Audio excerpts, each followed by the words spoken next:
আসসালামু আলাইকুম। ঘরোয়া রান্নাঘর থেকে আজকের পর্বে আপনাদের জন্য থাকছে ঐতিহ্যবাহী ফুল পিঠা। তো চলুন দেখে নেই অতি সহজে কিভাবে এই মজাদার পিঠাটি বানানো যায়, তা এক নজর দেখে আসি। আর আমাদের চ্যানেলটি সাবস্ক্রাইব করতে ভুলবেন না, আর লাইক কমেন্টস করে আমাদের সাথেই থাকুন।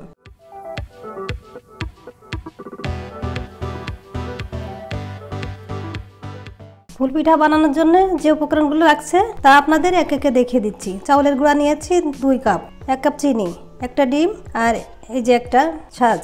তো এই সাজ সব জায়গায় পাওয়া যায়, আপনারা সবখানে কিনতে পাবেন। তো চলুন দেখে আসি কিভাবে বানানো যায় পিঠাটা। আমি এইভাবে ডিম, আটা, চিনি এভাবে ম্যারিনেট করে নিয়েছি। আর চুলাটা আগেই অন করে দিয়েছিলাম যাতে এই সাজটা গরম হয়ে যায়, যার কারণের জন্য আমি আগেই এই তেলের ভিতরে ডুবে রেখেছি। তো এখন চলুন দেখি কিভাবে বানানো যায় এটা। দেখুন আমি একটা বানিয়ে দেখিয়ে দিচ্ছি।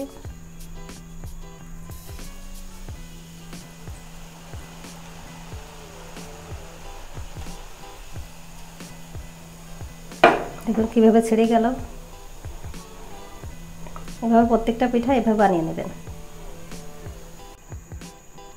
আরেকটা বানিয়ে দেখিয়ে দিচ্ছি।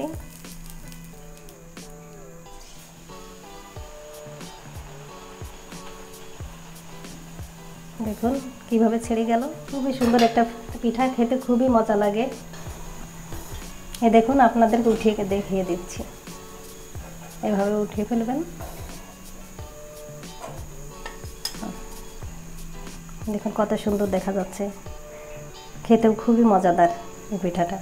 আমাদের পিঠাগুলি হয়ে গিয়েছে, দেখুন কত সুন্দর দেখতে দেখা যাচ্ছে, খেতেও অনেক সুন্দর লাগবে। তো বাসায় বানাবেন, বানিয়ে আমাকে কমেন্টস করে জানিয়ে দিবেন।